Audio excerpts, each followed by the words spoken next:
샬롬, 오늘은 시편 17편을 보도록 하겠습니다. 시편 17편의 제목은 다윗의 기도입니다. 이 시편은 1절과 마지막 절에 의를 의미하는 ጼ데크가 사용되었습니다. 다윗은 1절에서 하나님의 의에 호소하는 것으로 시작해서 마지막 절에 그 자신이 의 가운데 거하는 것으로 끝을 맺고 있습니다. 이 시편은 다윗이 의의 길을 걸으며 원수들로부터 구원해달라는 그런 기도이면서 또한 예수님을 예언하는 내용이 많이 있습니다. 먼저 1절을 보시면은 여호와여 의의 호소를 들으소서라고 나오지만 원문을 보면은 의로우신 하나님께 자신을 이렇게 살펴달라라고 자신의 기도를 들어달라는 내용입니다. 그래서 20편의 앞부분은 다윗이 하나님께 내가 입으로 범죄하지 않았음을 판단해달라고 그렇게 하나님께 호소하는 것입니다. 1절 뒤에 보시면은 이 거짓되지 않은 입술이라고 나옵니다.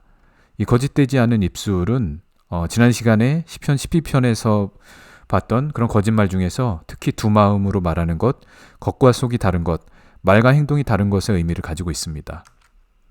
또한 이 거짓되다라는 것은 히브리어로 미르마라고 합니다. 이 미르마라는 히브리어는 잠언에서 여러 번 사용되는데요. 그 중에서 속이는 저울이라는 의미로 그렇게 사용이 됩니다. 이 속이는 저울이라는 것은 자신의 이익을 얻기 위해서 사용하는 것입니다.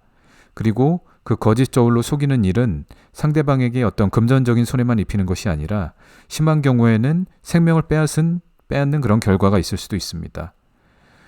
그런데 이 저울이라는 것은 어떤 금전적인 부분만을 그렇게 말하는 것이 아니라 우리가 어떤 것을 중요하게 여기고 어떤 것을 가볍게 여기는가를 말하는 것입니다. 그래서 우리가 하나님이 중요하게 여기시는 것보다 우리의 유익을 위해서 다른 것을 더 중요하게 여긴다면 그것이 바로 속이는 저울인 것입니다. 우리가 하나님께 영광을 돌린다는 말을 자주 사용합니다. 이 영광을 돌린다라는 말은 히브리어로 카베드라는 히브리어입니다. 그런데 이 카베드라는 히브리어는 무겁다라는 뜻이 있습니다. 이것은 우리가 하나님께 영광을 돌린다는 것은 하나님을 무겁게 중요하게 여긴다는 것입니다. 우리 마음의 저울에서 다른 어떤 것보다 하나님과 하나님의 말씀이 중요한 것이 되어야 합니다. 그 외에 다른 것을 더 중요하게 여기면 그리고 그것을 더 무겁게 생각하면 그것은 속이는 저울이 되는 것입니다. 우리가 하나님께 영광을 돌린다고 말하면서 다른 것을 더 중요하게 생각하면 그것은 거짓된 입술이 되는 것입니다. 시편 17편 1절에서 다윗은 자신이 드리는 기도가 그런 거짓된 입술에서 나온 것이 아니니 나의 기도를 들어주소서라고 말하는 것입니다. 2절에 나를 판단하시며 공평함을 살피소서, 이것은 나의 옳고 그름을 공평하게 심판해달라는 뜻입니다. 그리고 3절에 내 마음을 시험하시고 라고 이렇게 나옵니다. 우리가 보통 구약의 하나님에 대해서는 어떤 사람의 행위에 대하여 옳고 그름으로 심판하신다고 그렇게 생각을 하는데 다윗은 하나님이 마음을 살피는 분이라는 것을 이렇게 얘기합니다. 그래서 이것은 예수님의 가르침과도 같습니다. 예수님도 마음으로 미워하는 것이 살인이고 음욕을 품고 보는 것이 간음이라고 말씀하셨습니다. 하나님은 마음을 살피시는 분이기 때문에 우리는 우리의 온 마음을 다하여 하나님의 말씀을 지켜야 하는 것입니다. 3절을 보시면은 3절 뒤에 내가 입으로 범죄하지 아니하리이다 라고 이렇게 말합니다.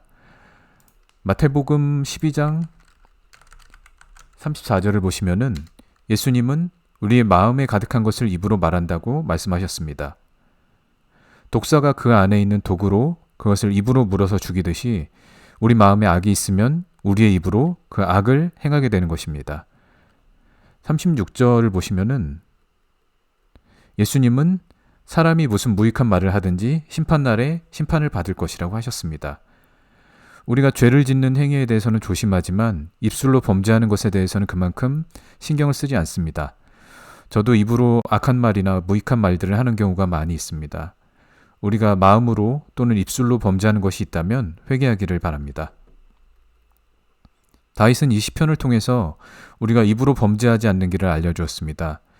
예수님께서 우리 마음에 가득한 것이 입으로 나온다고 하셨는데 그래서 시편 17편 3절에 보시면은 다윗은 하나님께 내 마음을 시험하시고 살펴봐 달라고 이렇게 구하고 있습니다.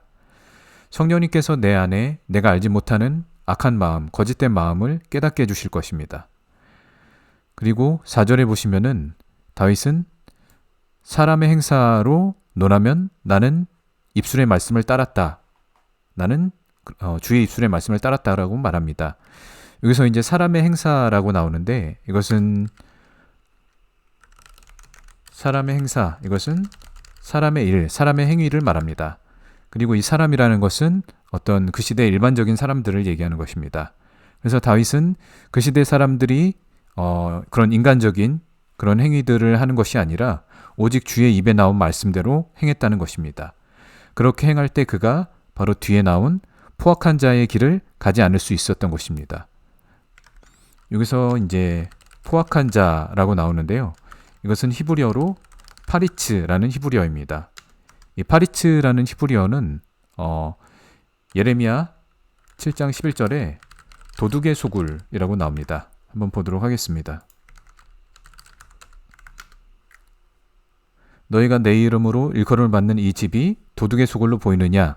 예수님은 이 말씀을 인용하셔서 너희가 하나님의 성전을 강도의 소굴로 만든다라고 그렇게 말씀하셨습니다. 이 바로 이 포악한 자가 이 예레미야서에 나오는 강도, 도둑인 것입니다. 그래서 이 도둑들이 어떤 자들인지 이 9절에서 볼 수가 있는데요. 9절에 보시면은 너희가 도둑질하며 살인하며 간음하며 거짓 맹세하며 바알에게 분향하며 다른 신들을 따르면서도 그러면서도 이 집, 하나님의 집, 성전, 여기에 들어와서 내 앞에 서서 말하기를 우리가 구원을 얻었나이다 라고 말한다 라고 이렇게 그들을 책망하고 있습니다. 그리고 또 17절을 보시면은 그들이 유다 성읍들과 예루살렘 거리에서 행하는 일을 보지 못하느냐 면서 그들이 어떤 우상을 숭배하고 죄를 짓는다라고 얘기하고 있습니다. 즉 그들은 성전 밖에서는 온갖 죄를 지으면서도 성전 안에 들어와서는 자기들이 구원을 받았다고 말하고 있는 것입니다. 이것은 다른 사람을 탓할 것이 아니라 바로 우리들의 모습이라고 할 수 있습니다. 우리가 교회에서 하나님께 열심히 예배를 드리고 나는 구원을 받았다라고 그렇게 믿고 있습니다. 그러나 세상에서는 우리의 마음으로 입술로 범죄를 저지르고 있습니다. 그런 우리가 바로 하나님의 집을 강도들의 소굴로 만드는 파리츠이고 시편에서 말하는 포악한 자들인 것입니다. 우리는 이 포악한 자들의 길에서 돌이켜야 합니다. 다시 시편 17편 4절을 보시면은 다윗은 그런 사람들의 행위, 포악한 자의 길을 가지 않기 위해서 주의 입술의 말씀을 따랐다. 그리고 5절에서는 주의 길을 굳게 지켰다. 라고 이렇게 얘기하고 있습니다. 이 시편이 예수님에 대해서 예언한 것이라고 말씀드렸는데 1절에 보시면 이제 거짓되지 않은 입술, 그리고 4절에 보시면 포악한 자의 길을 가지 않았다 라고 얘기하고 있는데 이것과 똑같은 것을 이사야 53장 9절에서 그는 강포를 행하지 않고 그의 입에 거짓이 없다 라고 예수님에 대해서 예언하고 있습니다. 예수님은 오직 그의 입으로 아버지의 입에서 나온 말씀만을 말하고 오직 아버지의 뜻대로 행하셨기 때문에 그런 포악한 자 또 입으로 거짓을 말하는 자가 아니신 것입니다. 시편 17편 6절을 보시면은 시편 기자가 이렇게 얘기합니다. 하나님이여 내게 응답하소서라고 그렇게 구합니다. 그가 구하는 것은 바로 원수들로부터 구원해달라는 그런 내용을 그 뒤에 구하고 있습니다. 7절에 보시면은 그 일어나 죽게 피하는 자들은 그 일어나 치는 자들에게서 오른손으로 구원하시는 주여 기이한 사랑을 나타내소서라고 나오는데요. 그 일어나 치는 자들 그리고 8절에 보시면은 그들로부터 나를 눈동자처럼 지키시고 주의 날개 그늘 아래 감추어 달라라고 이것을 이런 기도를 드리고 있습니다. 근데 이 8절에 나오는 이 표현은 특히 선지서에 자주 등장하는 표현입니다. 그리고 이 표현이 가장 먼저 나오는 것은 이스라엘의 가장 대표적인 선지자인 모세의 그런 말씀에 나옵니다. 그 모세의 말은 이제 신명기 32장에 여기에 나오는 이 신명기 32장은 모세의 노래라고 불립니다. 이 선지자인 모세가 이스라엘 백성에 대해서 예언한 것인데요. 시편 17편 중후반 내용이 이 신명기 32장의 모세의 노래와 공유하는 부분들이 많이 있습니다. 그래서 여기서 32장 9절을 보시면은 여호와의 분깃은 자기 백성이라 야곱은 그가 택하신 기업이로다 라고 얘기하면서 이스라엘이 하나님의 백성이라고 얘기합니다. 그리고 하나님께서 그 이스라엘 백성들을 황무지 광야에서 그들을 지키시고 구원하시되 자기의 눈동자같이 지키시고 11절에 독수리가 자기 새끼들을 그렇게 하듯이 그의 날개를 펴서 새끼를 받으며 그것을 업었다라고 이렇게 눈동자와 그의 날개로 그들을 지켰다는 것을 이렇게 얘기하고 있습니다. 다윗은 이제 이런 표현들을 인용해서 말한 것입니다. 이런 이스라엘을 보호하시는 하나님에 대해서 이 신명기 32장 4절을 보시면은 그들을 보호하신 하나님은 그는 반석이다 라고 이렇게 얘기하고 있습니다. 이 반석은 바로 구원의 반석이신 예수님을 상징하는 것입니다. 그리고 시편 17편에서는 그 구원의 반석을 주의 오른손, 주의 우편에 앉은 예수님으로 그렇게 얘기하는 것입니다. 이 주의 날개 그늘 아래라는 이제 표현이 아까 선지서에서 많이 나왔다라고 이렇게 얘기했는데요. 이 표현은 이제 하나님의 성막 가장 안쪽에 있는 그런 지성소가 있습니다. 그리고 그 지성소 안에는 언약궤가 있습니다. 언약궤의 그림을 잠시 보도록 하겠습니다.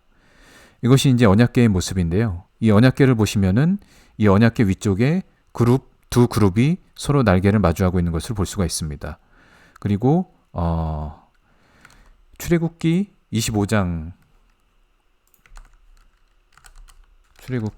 22절을 보시면은 하나님께서 이 언약궤 위에서 내가 너와 만나고 그 증거궤 위에 있는 두 그룹 사이에서 이스라엘 자손을 위하여 명령할 모든 말씀을 말씀하겠다라고 하셨습니다. 그러므로 이 언약궤 주의 날개 그늘 아래라는 것은 하나님께서 이 땅에 임하셔서 말씀하시는 지성소의 이 언약궤를 말씀하는 것입니다. 그리고 신약에서 이 언약궤는 이 땅에 임하셔서 우리와 만나시고 우리에게 말씀하시는 예수님입니다. 그리고 신약에서 이 주의 날개 그늘 아래에 있던 대표적인 사람은 주의 발치에 앉아 말씀을 듣던 마리아입니다. 신명기 33장을 보시면은 거기에도 이 마리아와 같은 자들에 대해서 예언하기를 하나님께서 사랑하는 백성, 그 모든 성도가 그의 수중에 있고 주의 발 아래에 앉아서 주의 말씀을 받는다라고 이렇게 예언하고 있습니다. 그래서 우리가 주의 날개 그늘 아래에 거한다는 것은 마리아처럼 주의 발치에 앉아서 주님의 말씀을 받는 것을 말합니다. 잠언 7장 2절을 보시면은 내 계명을 지켜 살며 내 법을 내 눈동자처럼 지키라 라고 이렇게 얘기합니다. 우리가 예수님의 말씀을 눈동자처럼 지킬 때 이 눈동자라는 것은 가장 소중한 것을 말합니다. 우리의 가장 소중한 것으로 지킬 때 하나님께서도 우리를 그분의 눈동자처럼 지키시는 것입니다. 마태복음 23장 37절을 보시면은 예수님은 그 이스라엘이 이제 예루살렘 이스라엘을 책망하며 하시는 말씀인데 암탉이 그 새끼를 날개 아래에 모음같이 내가 내 자녀를 모으려 한 일이 몇 번이더냐 그러나 너희가 원하지 않았다라고 이렇게 말씀합니다. 그래서 이 하나님의 날개 그늘 아래에 이스라엘 백성을 모으려고 하셨는데 이스라엘 백성이 그것을 원하지 않았다라고 이렇게 얘기하고 있는 것입니다. 그들은 주님의 말씀을 듣기를 거부한 것입니다. 그래서 앞에 보시면은 그들이 주의 말씀을 전하기 위하여 파송된 선지자들, 내게 파송된 자들, 그 선지자들을 죽이고 돌로 치는 자들이라고 이렇게 얘기했습니다. 그래서 이들에 의해 죽임받은 선지자 중에 또 한 명이 바로 예수님이신 것입니다. 이 선지자를 돌로 친 이스라엘이 바로 시편 17편 7절에 나오는 그 일어나 치는 자들인 것입니다. 그러나 하나님은 그 치는 자들, 그 제사장들, 바리새인들에 의하여 죽임당하신 예수님을 놀라운 사랑으로 이 기이한 사랑으로 일으키셔서 그의 오른손으로 그의 하나님의 우편에 앉으셨습니다. 그 일어나 치는 자들은 9절에 보시면은 나를 압제하는 악인들, 나의 목숨을 노리는 원수들이라고 이렇게 나옵니다. 11절에는 그들이 우리를 에워싸서 노려보고 땅에 넘어뜨리려 한다라고 이렇게 말합니다. 실제로 이 시편의 예언이 예수님께 그대로 이루어졌습니다. 마가복음 3장 6절을 보시면은 바리새인들이 어떻게 예수님을 죽일까 의논하고 있었습니다. 그들이 예수님을 죽이려고 한 것은 2절에 보시면은 예수님께서 안식일에 사람을 고치신 일, 즉 이 바리새인들은 안식일에 일을 하지 말라 하는 그들의 아주 중요한 율법이 있었는데 예수님이 그들이 중요하게 여기는 안식일에 일하지 말라는 율법을 어겼다고 생각했기 때문입니다. 그들은 시편 17편 11절에 이렇게 나온 것처럼 그들이 에워싸서 노려보고 넘어뜨리려 하나이다 라고 하는 것처럼 그들이 예수님을 고발하려고 그 사람을 고치시는가 주시하고 주목하고 그렇게 행동했던 것입니다. 그래서 이 4절을 보시면은 예수님은 이렇게 말씀하십니다. 안식일에 선을 행하는 것과 생명을 구하는 것이 옳은 일이다. 그것이 중요한 일이다. 라고 이렇게 말씀을 하십니다. 그러나 바리새인들은 그것보다 안식일에 일하지 말라는 그들 자신의 사람의 계명, 그것을 지키는 것이 더 중요하다라고 생각을 했던 것입니다. 그들은 마음에 시편 앞쪽에 나온 거짓된 마음, 거짓된 입술, 거짓된 저울을 가지고 있었던 것입니다. 그런데 이것은 바리새인들만이 아니라 예수님의 제자들에게도 동일하게 나타났습니다. 마태복음 16장 21절을 보시면은 예수님이 고난당하고 십자가에 죽으실 것을 제자들에게 말씀하셨습니다. 그때 베드로가 예수님을 붙들고 항변하여 말하기를 결코 그리 되지 않을 것이다. 그렇게 하지 마십시오. 라고 이렇게 예수님을 붙듭니다. 예수님은 이에 대해서 사탄아 라고 이렇게 말씀하시고 내가 나를 넘어지게 한다 라고 이렇게 얘기하셨습니다. 베드로가 바로 시편 17편 5절에 나오는 예수님의 걸음을 그 걸음에서 실족하게 하려는 그런 예수님을 대적하는 자가 되었던 것입니다. 근데 예수님은 이어서 말씀하시기를 내가 하나님의 일을 생각하지 않고 사람의 일을 생각했다 라고 이렇게 말씀하십니다. 이 사람의 일, 이 하나님의 일과 반대되는 사람의 일이 바로 시편 27편 4절에 나오는 사람의 행사, 사람의 행위인 것입니다. 이때 당시 이스라엘은 로마의 압제 아래에 있었고 유대인들은 로마와 싸워서 그들을 물리칠 메시아를 고대하고 있었습니다. 그런데 예수님께서 그들의 기대와 달리 고난당하고 죽으실 것을 얘기하자 그 가시려는 길을 막아서고 실족하게 하려고 했던 것입니다. 베드로는 그 마음에 하나님의 뜻보다 일반적인 유대인들이 바라던 메시아상을 더 중요하게, 더 무겁게 생각하고 있었던 것입니다. 이것은 또한 우리의 모습이기도 합니다. 성령께서 우리에게 오셔서 하나님의 뜻을 이루기 원하시지만 우리가 육신의 생각을 따르게 되면 하나님의 일을 거스르고 사람의 일을 하게 됩니다. 바울은 로마서 8장에서 육신의 생각은 하나님과 원수가 되어 하나님의 법에 굴복하지 않는다고 했습니다. 이 육신의 생각은 어떤 추악한 죄를 말하는 것이 아닙니다. 바리새인들도 베드로도 하나님께 열심히 있었지만 자기들이 바라는 하나님 나라를 이루려는 그런 육신의 생각, 사람의 생각이 있었던 것입니다. 우리도 각자의 마음에 나의 사역, 나의 비전, 하나님께서 이루어주시기 원하는 나의 소망과 유익을 더 중요하게 생각하고 있습니다. 그러면 우리는 예수님을 실족하게 하고 대적하는 그런 원수들이 되는 것입니다. 시편 17편 11절과 그 앞절에 계속 나오기를 이 대적하는 자들은 다 그들이라고 나옵니다. 근데 이제 12절을 보시면은 갑자기 그는이라고 이렇게 단수가 사용됩니다. 여기서 이 나오는 그 움킨 것을 찢으려 하는 사자와 은밀한 곳에 엎드린 이 사자들은 이것은 바로 베드로가 말한 베드로전서 5장 8절에 나오는 너희 대적 마귀가 우는 사자같이 두루다니며 삼킬 자를 찾나니 이것을 말하는 것입니다.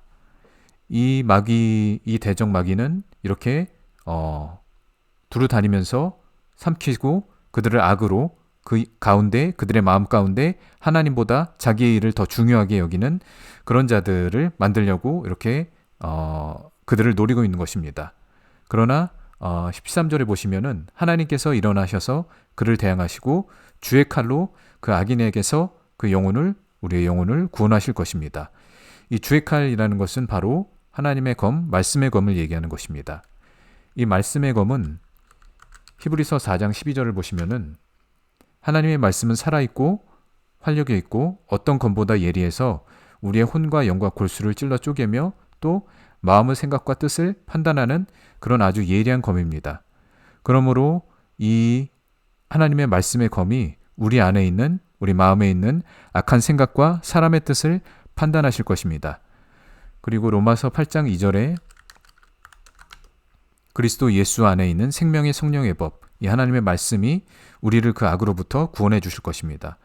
그러므로 우리는 이 다윗의 기도처럼 매일 성령님께 우리의 마음을 살펴주시고 우리를 악에서 구원해달라고 구하며 예수님의 말씀을 따르는 삶을 살아야 합니다. 그럴 때 우리는 이 14절에 나온 것처럼 이 세상에 있는 동안 그들의 분깃을 받고 그것으로 만족하는 그런 자들, 이런 세상의 것으로 이 세상에서 만족하는 것이 아니라 바로 15절에 나온 것처럼 이 15절에서 깰 때라는 것은 히브리어로 쿠츠를 얘기하는데 이 성경에서 잠에서 깬다라는 것은 부활을 의미하는 것입니다. 그래서 부활할 때 우리가 그런 악에서 멀어지고 계속 하나님의 말씀을 지키는 삶을 살 때 우리는 의 가운데, 하나님의 의 가운데 하나님과 예수님 앞에 서서 주의 얼굴을 보게 될 것입니다. 그리고 그 부활의 순간에 우리는 주의 형상으로, 이것은 고린도 후서 3장 18절에 나온 것처럼 우리가 다 우리 주 예수님과 같은 형상으로 변화하여 그 영광 가운데 임할 것입니다. 그래서 주님과 같은 그런 영광의 형상으로 변화하여 우리가 영원한 만족과 기쁨을 누리게 될 것입니다. 그것이 바로 우리가 이 땅에서 얻는 그런 분깃이 아니라 이 하늘의 소망을 두고 하늘에서 얻는 그런 분깃이 될 것입니다. 우리 모두가 이 땅의 소망이 아니라 이 영원한 하나님 나라의 소망을 갖고 다윗처럼 그리고 예수님처럼 매일 의의 길을 걸어가기를 바랍니다. 오늘 강의는 여기까지입니다. 감사합니다.